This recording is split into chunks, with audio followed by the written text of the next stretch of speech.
Perumahan-perumahan yang dulu diklaim tidak banjir, sekarang sudah banjir. Apa yang salah? Kalau kita lihat data curah hujan sebetulnya tidak berubah signifikan ya. Tapi kan yang jelas-jelas berubah itu adalah tutupan hutan dan lahannya yang berubah. Contoh misalkan kasus ya di banjir di Jakarta, itu memang ada hubungannya secara sains itu dengan alih fungsi hutan dan lahan di kawasan puncak. Termasuk yang banjir-banjir di Bekasi juga itu ada hubungannya dengan alih fungsi yang ada di Sentul, kemudian di kawasan-kawasan hulunya.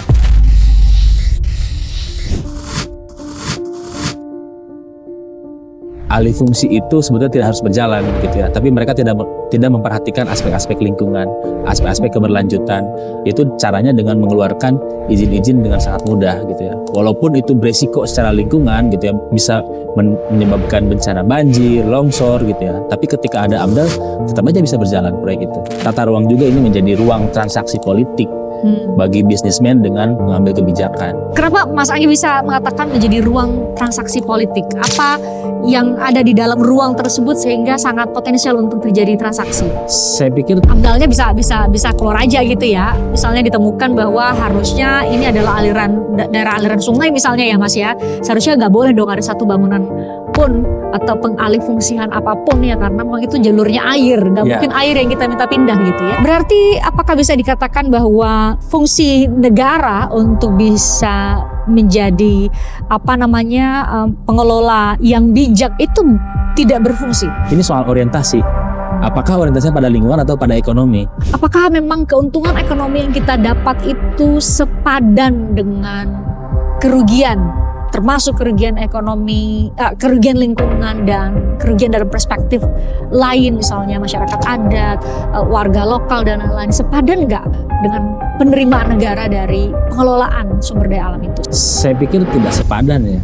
Siapa yang menyangka Aceh, Sumatera Utara dan Sumatera Barat itu besar-besaran terdampak akibat banjirnya. Dari sekian banyak konsesi yang dibuka, termasuk untuk pengelolaannya terhadap yang diberikan kepada para pengembang ya Mas. Negara punya kapasitas nggak sebenarnya mengawasi lagi izin pengelolaan yang sudah ia keluarkan, atau sekedar kasih ini masih bisa, ini bisa berdampak secara ekonomi ya sudah, tanpa melihat kapasitas negara sendiri. Saya pikir ini bukan soal kapasitas, mau atau tidak mau untuk menjamin lingkungan hidup kita itu lebih baik gitu ya, dengan melakukan pengawasan atau tata perizinan yang comply gitu ya. AMDAL itu termasuk dokumen yang dikecualikan untuk diakses oleh publik. Nggak boleh diakses oleh publik. Betul. Padahal yang diatur dalam AMDAL itu adalah bagaimana cara orang atau pihak tertentu yang menerima izin dari negara mengelola lingkungan. Betul. Kok kita nggak bisa ke KIP ya?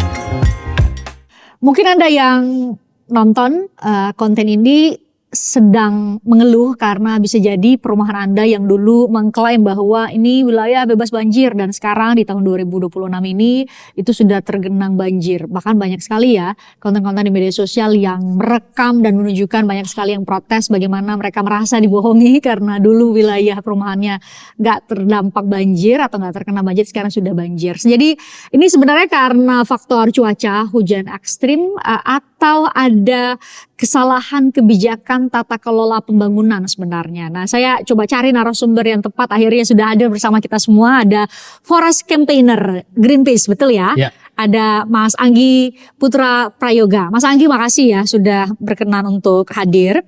Karena tadi bagi kami masyarakat, pengguna ya warga Jakarta dan sekitarnya lah Mas Anggi.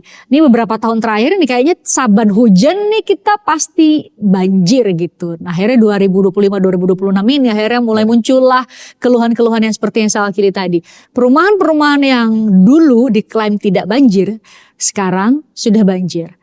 Apa yang salah? Memang dulu karena pas udah dikeluarin izinnya memang belum banjir, atau karena curah hujan sekarang makin banyak ya? Ya, jadi apa faktornya Mas? Kalau kita lihat data curah hujan sebetulnya tidak berubah signifikan ya. Kalaupun ada fluktuasi itu tidak signifikan. Ada perubahan tapi tidak signifikan. Tapi kan yang jelas-jelas berubah itu adalah tutupan hutan dan lahannya yang berubah. Misalkan kalau bicara soal banjir-banjir di ibu kota, nah biasanya ini ada hubungannya dengan hulu sungai di mana dia berada gitu ya. Bagaimana statusnya, bagaimana pengelolaannya. Dan hulu sungai di Jakarta sendiri dan wilayah penyangga mungkin Mas Anggi bisa cerita. Kan kadang-kadang kalau kami tuh ngeluhnya ini hujan di Bogor, kenanya di Jakarta gitu. Iya, jadi kalau contoh misalkan kasus ya di banjir di Jakarta itu memang ada hubungan ya secara sains itu dengan alih fungsi hutan dan lahan di kawasan puncak. Termasuk yang banjir-banjir di Bekasi juga itu ada hubungannya dengan alih fungsi yang ada di Sentul, kemudian di kawasan-kawasan hulunya. Jadi memang tidak bisa terlepas begitu saja. Alih fungsi itu maksud Mas Anggi adalah alih fungsi menjadi perumahan, ya salah satunya ya, menjadi perumahan atau pusat-pusat perbelanjaan ya kan. Kita tahu ya Puncak itu banyak sekali villa ya, kita mau liburan ke sana. Terus kalau Sentul itu ada perumahan, kota sendiri gitu ya yang dibuat. Itu maksud Mas Anggi? Iya betul. Jadi memang pembangunan yang berjalan sampai saat ini itu tidak memperhatikan bagaimana seharusnya alih fungsi itu sebetulnya tidak harus berjalan begitu ya. Tapi mereka tidak memperhatikan aspek-aspek lingkungan, aspek-aspek keberlanjutan. Tadi yang saya katakan bahwa apa yang terjadi pada satu kota itu pasti ada hubungannya, relasinya dengan areal hulu. Dan areal hulu ini yang sering diabaikan. Bukankah kalau kami tuh kenalnya Mas, orang awam, kan udah ada AMDAL, gak mungkin dong sebuah pengembang besar yang bisa bikin perumahan tertentu itu gak mengurus AMDAL. AMDAL itu sebagai sebuah jaminan bahwa sudah dilakukan, apakah sudah menjadi jaminan bahwa apakah sudah dilakukan kajian yang komprehensif bahwa wilayah tersebut ya sesuai kalau dialihfungsikan. Seharusnya begitu. AMDAL dijadikan sebagai safeguard bahwa kita hidup pada lingkungan yang aman secara lingkungan. Tapi sayangnya prakteknya AMDAL itu dijadikan sebagai persyaratan administrasi agar sebuah proyek itu dapat dijalankan. Seberapa besar impact-nya dari sebuah proyek itu tetap jika mereka memiliki AMDAL, maka proyek ini akan tetap berjalan. Oke, jadi di tahapan mana sebenarnya para pengembang itu mengurus AMDAL, Mas? Apakah sebelum misalnya saya nih pengembang, kayaknya saya mau bangun perumahan deh di sini. Saya pada saat saya mengajukan izin atau saya bangun dulu boleh, nanti saya urus ke negara atau bagaimana? Nah, kita sebenarnya bisa melihat ada dua masa yang berbeda gitu ya. Jadi kalau kita bicara soal sebelum Undang-Undang Cipta Kerja diimplementasikan atau disahkan gitu ya, AMDAL itu harus diurus sebelum proyek itu dijalankan. Nah, cilakanya setelah Undang-Undang Cipta Kerja justru AMDAL itu dikesampingkan, bahkan boleh diurus setelah pembangunan dimulai.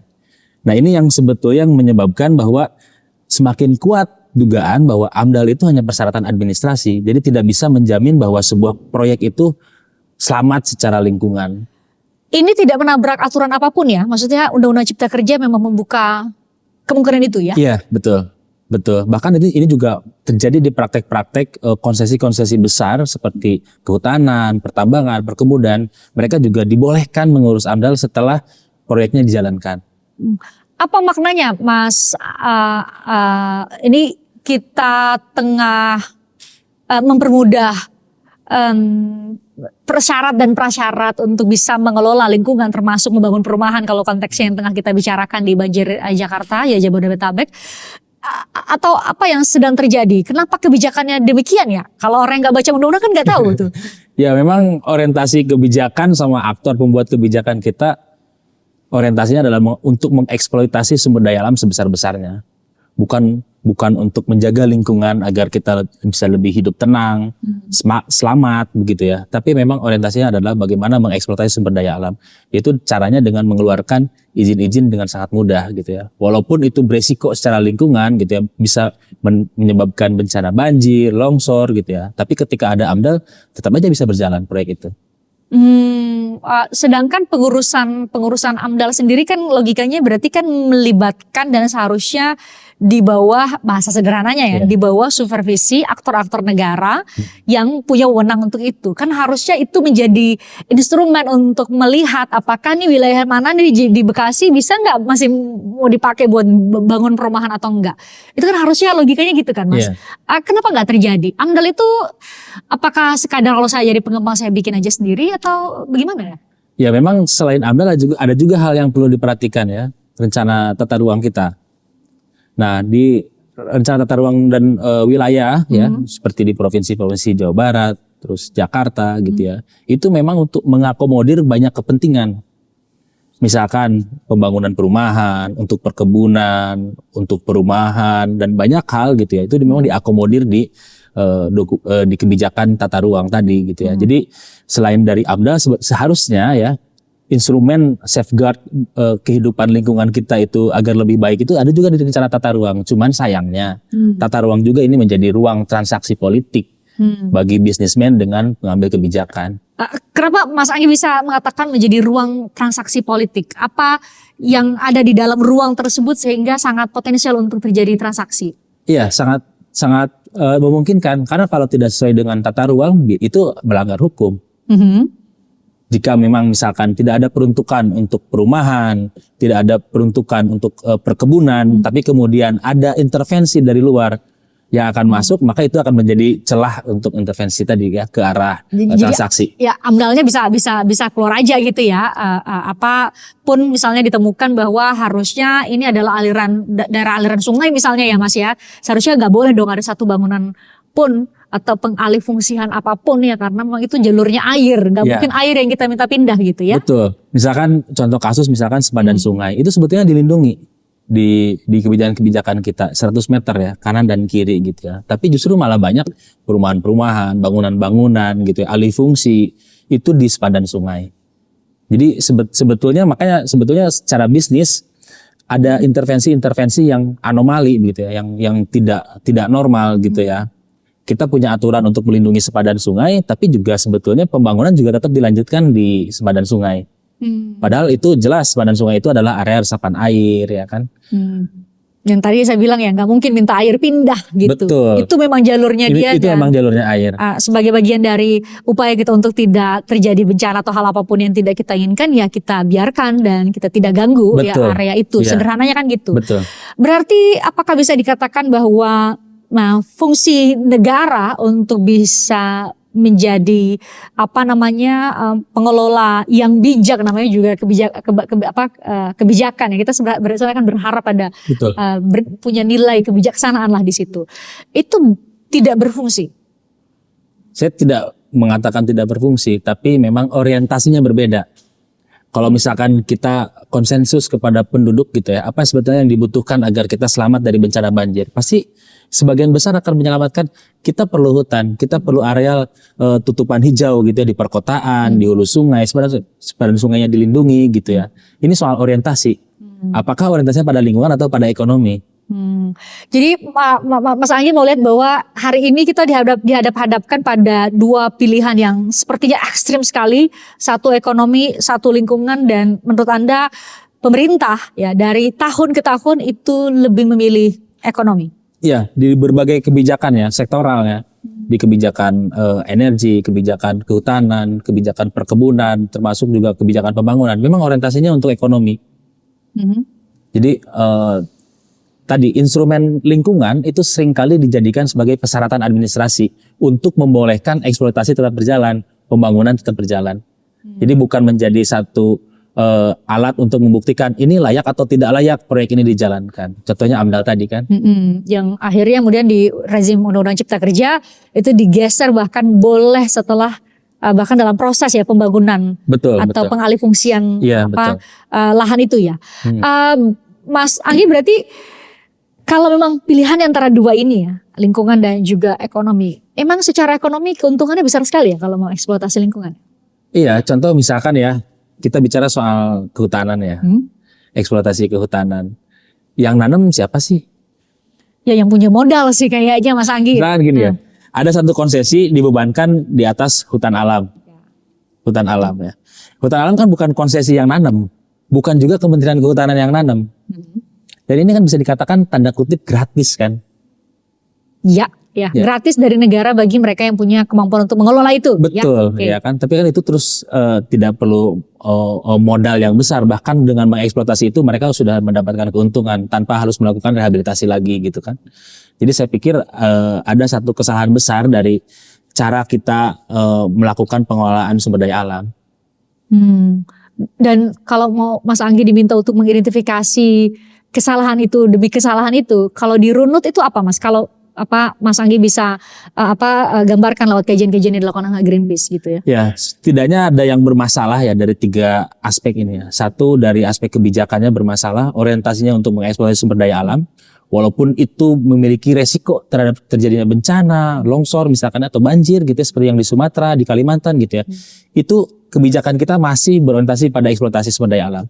Terus yang kedua dari sisi aktor. Aktor juga ini bermasalah, walaupun aktor ini yang menjalankan kebijakan gitu ya.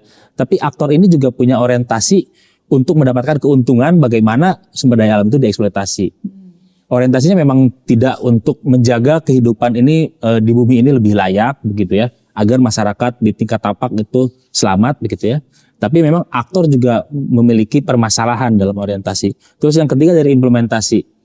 Misalkan gini, ada satu perizinan-perizinan yang diberikan kepada konsesi. Apakah implementasinya sudah sejalan dengan instrumen lingkungan yang ada atau tidak?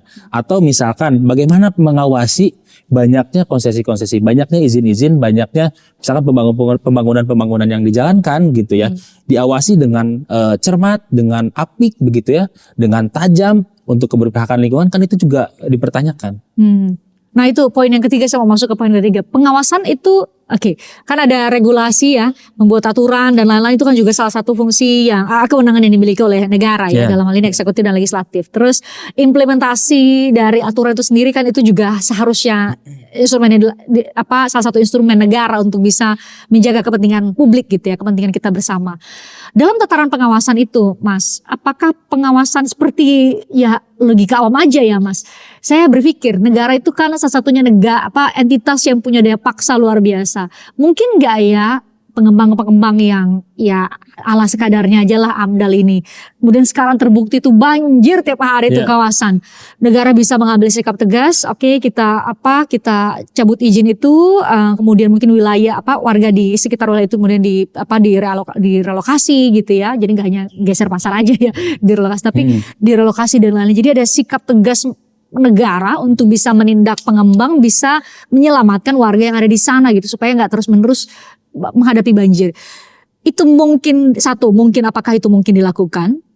Bicara mengenai political will satu hal ya, tapi apakah itu secara regulasi mungkin nggak dilakukan sama negara? Ya mungkin, sangat mungkin untuk dilakukan oleh pemerintahan ya, oleh negara ya, untuk menjamin lingkungan yang lebih baik. Terus ada kepatuhan hukum dari izin-izin yang diberikan gitu ya, dan konsesi juga memiliki semacam rules bahwa mereka harus melaporkan report misalkannya tentang dampak lingkungan gitu ya. Itu sangat mungkin dilakukan gitu ya. Tetapi kan contohnya gini, misalkan ada nggak memang keinginan untuk mengawasi itu? Ada banyak sekali perizinan-perizinan pembangunan, perumahan gitu ya, konsesi-konsesi gitu ya. Tapi bagaimana cara mengawasinya? Memastikan bahwa tidak ada dampak yang memang tidak diatasi atau ditangani. Kan itu fungsinya AMDAL sebetulnya. Yes. Bagaimana mengawasi banyaknya izin di lapangan itu kan, itu juga salah satu permasalahan. Itu dijalankan atau tidak? Ya sebagian besar memang tidak dijalankan gitu ya. Ketika ada tekanan publik, no viral, no justice gitu ya, baru AMDAL itu dibedah lagi. Apakah perusahaan ini memiliki AMDAL atau tidak? Apakah izinnya sudah sesuai dengan prosedur atau tidak? Baru dilakukan cek. Setelah ada desakan dari warganet. Itu praktik yang selama ini terjadi. Betul. Jadi orang teriak dulu, viral, baru kemudian dibuka lagi tuh AMDAL-nya, sudah tidak sesuai, diperiksa lagi dan lain-lain. Mas Anggi, dalam konteks bencana Sumatera maupun dalam konteks bencana banjir yang hari-hari ini terjadi di wilayah Jabodetabek, kan kita sering mendengar aktor-aktor negara tuh nyebutnya ya sudah, ini kan bencana yang tidak mungkin kita tolak, curah hujannya tinggi dan lain-lain. Seolah-olah itu adalah sebuah kondisi yang memang harus kita terima saat ini, ya karena faktor cuaca gitu.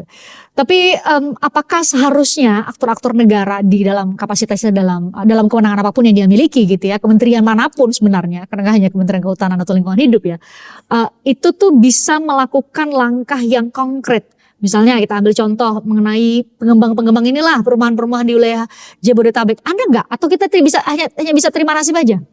Ada lah pastinya langkah konkret yang mesti dijalankan ya. Ya dengan cara pengawasan, monitoring, memastikan AMDAL itu dijalankan. AMDAL kan salah satu kewajiban ya untuk dijalankan. Tapi apakah ada keinginan ke arah sana untuk memastikan lingkungan yang lebih baik gitu ya dari aktor-aktor ini. Itu yang menjadi pertanyaan besar gitu ya. Padahal seharusnya itu yang harus dilakukan. Tapi negara punya kapasitas itu. Maksudnya gini, konsesi dari sekian banyak konsesi yang dibuka, termasuk untuk pengelolaannya terhadap yang diberikan kepada para pengembang ya Mas.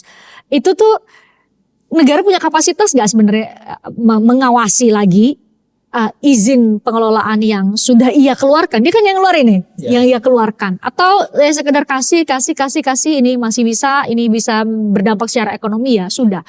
Tanpa melihat kapasitas negara sendiri, apakah siap untuk bisa terus-menerus mengawasi izin yang sudah ia berikan itu tidak disalahgunakan? Ya, kapasitas ini kan hubungannya dengan respon ya. Ya. Ketika ada tekanan dari publik, maka dia akan melakukan itu. Pengawasan, monitoring gitu ya, sampai kunjungan-kunjungan ke tingkat tapak, sampai ke pencabutan izin gitu.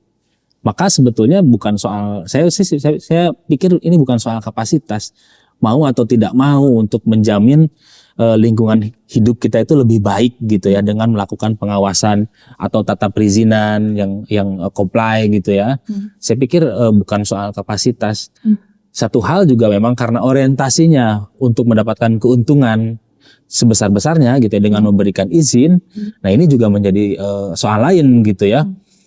Satu misalkan gini, ketika ada kasus hukum gitu ya yang dilakukan oleh konsesi-konsesi atau perizinan gitu ya, itu kan harus ada report dulu masuk ke Dirjen Penegakan Hukum baru direspon.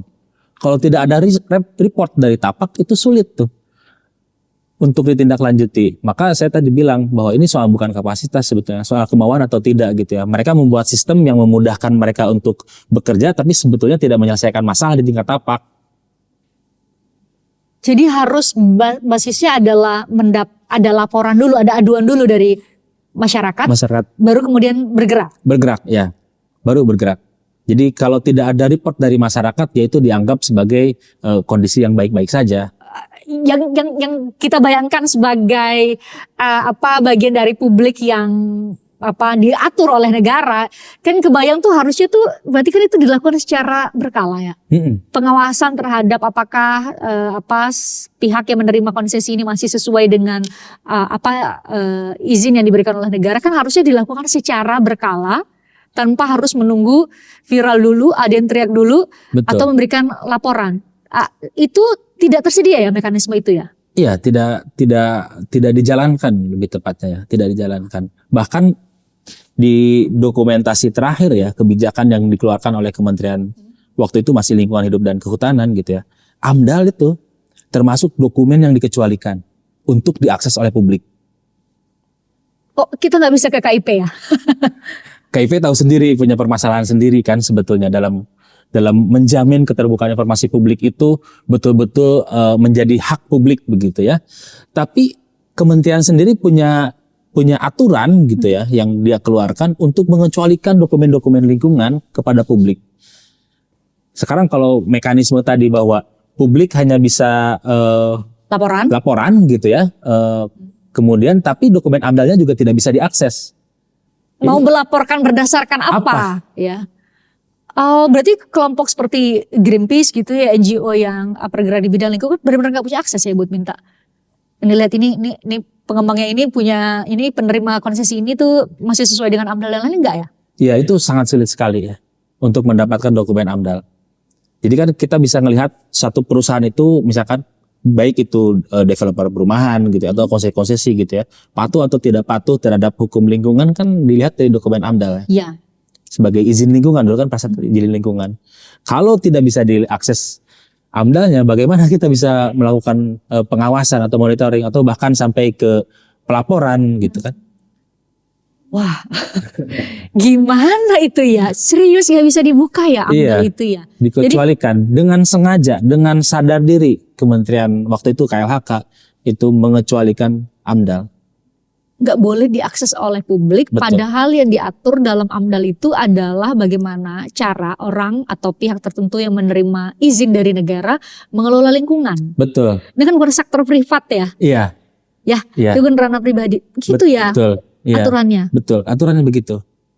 Makanya saya bilang sebetulnya ya, pasca Undang-Undang Cipta Kerja ini ada perubahan besar keberpihakan mereduksi bahkan tanda kutip tidak memiliki keberpihakan terhadap lingkungan. Artinya dalam bahasa sederhana yang coba kita bangun tadi itu Bandul tuh lebih berat ke ekonomi gitu ya. Iya, betul. Apakah dalam banyak kasus, mungkin Mas Anggi bisa terserah mau ngambil satu kasus tertentu gitu ya.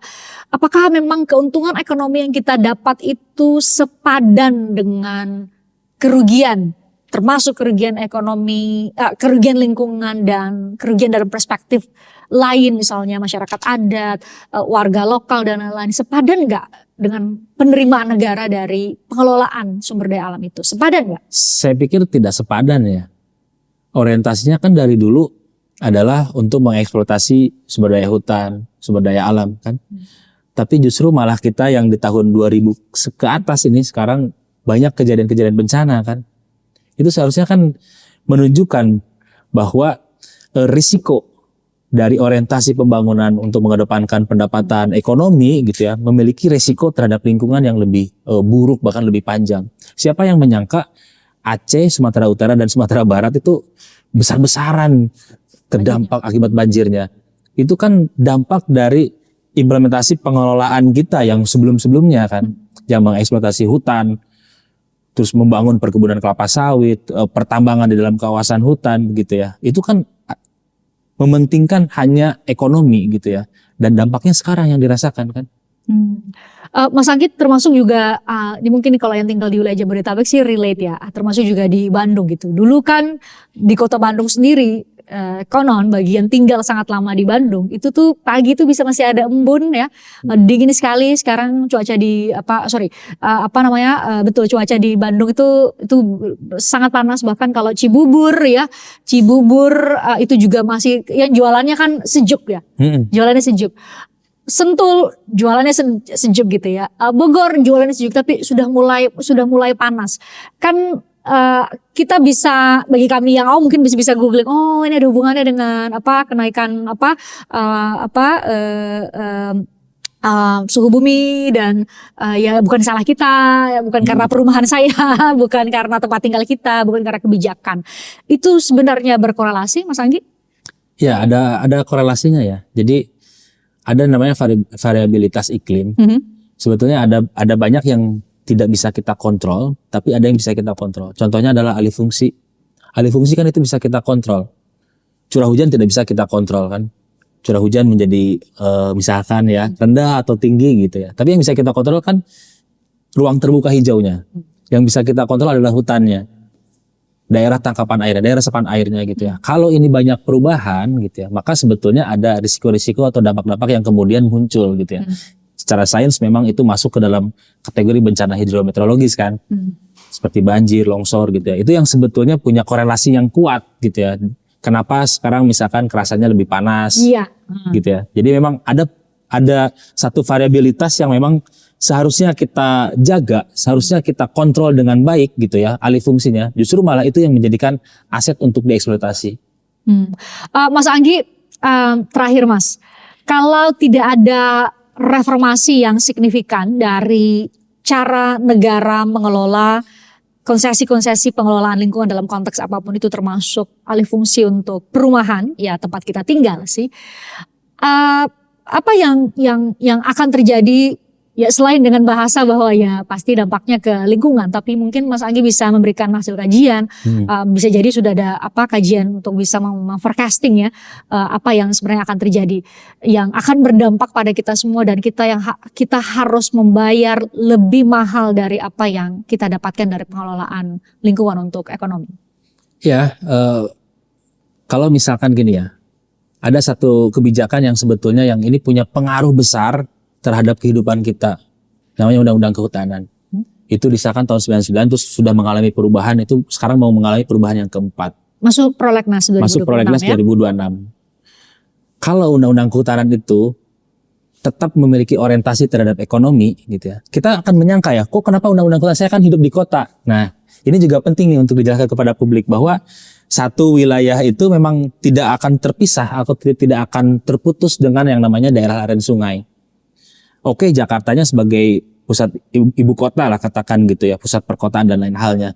Tapi di hulunya itu kawasan hutan loh. Sentul juga hulunya kawasan hutan. Kawasan hutan itu di bawah aturan dari Undang-Undang Kehutanan. Kalau Undang-Undang Kehutanannya masih memperbolehkan eksploitasi hutan secara legal, secara terencana, maka sebetulnya ini dampaknya akan menjadi lebih luas lagi kepada publik yang ada di perkotaan. Jadi saya pikir satu ya, dalam konteks kebijakan yang harus memang didorong oleh publik semua gitu ya. Sekarang masuk revisi Undang-Undang Kehutanan gitu ya. Ini Undang-Undang Kehutanan harus berubah secara total. Kalau orientasinya masih membolehkan eksploitasi sumber daya hutan, maka sebetulnya tidak secara langsung nih. Bahkan kita sudah merasakan kan suhu lebih panas, kemudian hujan sedikit, banjir gitu ya. Itu dampaknya memang dari Undang-Undang Kehutanan kita ini.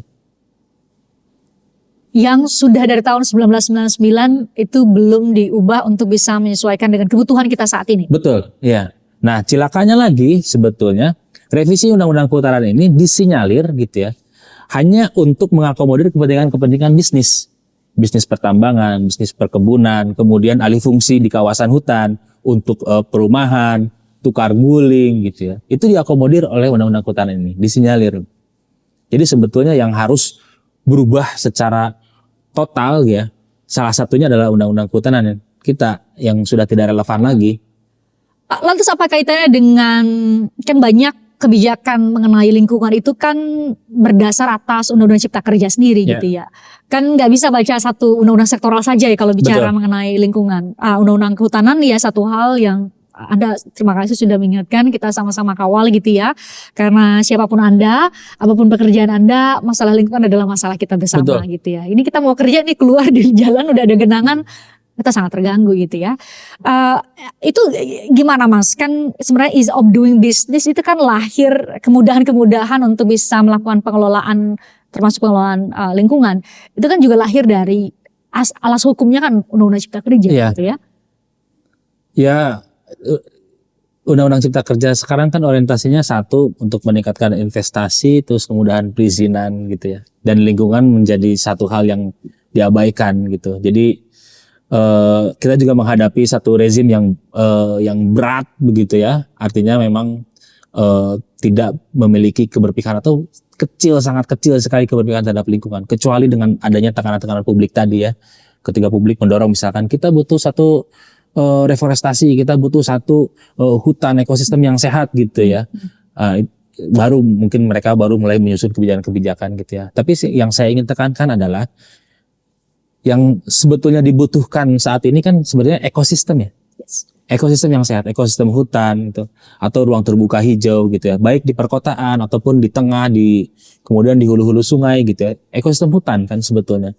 Kalau kita refleksi dari kejadian bencana banjir gitu ya.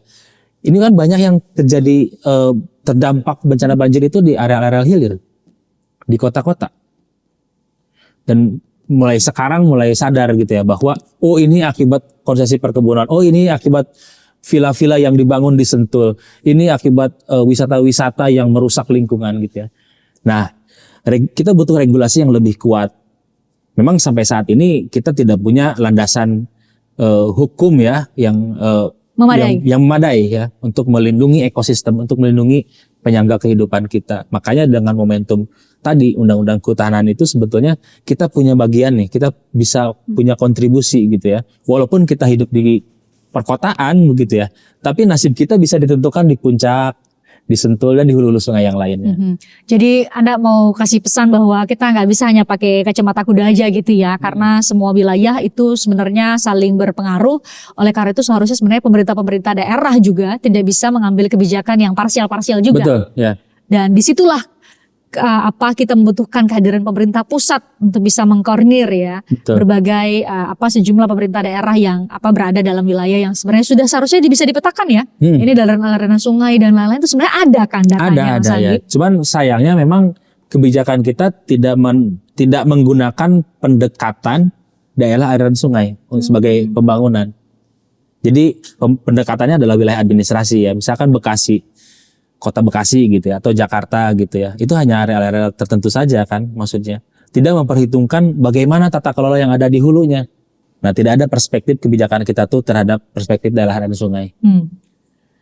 Ya, miris juga sih dengarnya ya. Tapi makasih Mas Anggi udah mengingatkan bahwa ini ada RUU kehutanan yang masuk ke Prolegnas 2026 dan poinnya adalah bahwa kita semua harus ikut bersuara untuk bisa menyelamatkan kita semua untuk nggak Iya, setiap betul. kali beberapa titik hujan tuh udah tiba-tiba jalanan tergenang dan sangat mengganggu. Anda bayangkan di Jakarta hujan rintik-rintiknya udah banyak genangan, kemacetannya ya segitulah, saya nggak perlu untuk mengulang kembali. Thank you ya Mas Anggi ya. Nanti kita ngobrol-ngobrol lagi di lain kesempatan ya. Termasuk bahas mengenai RUU kehutanan itu ya. Kita Boleh, sama-sama ya.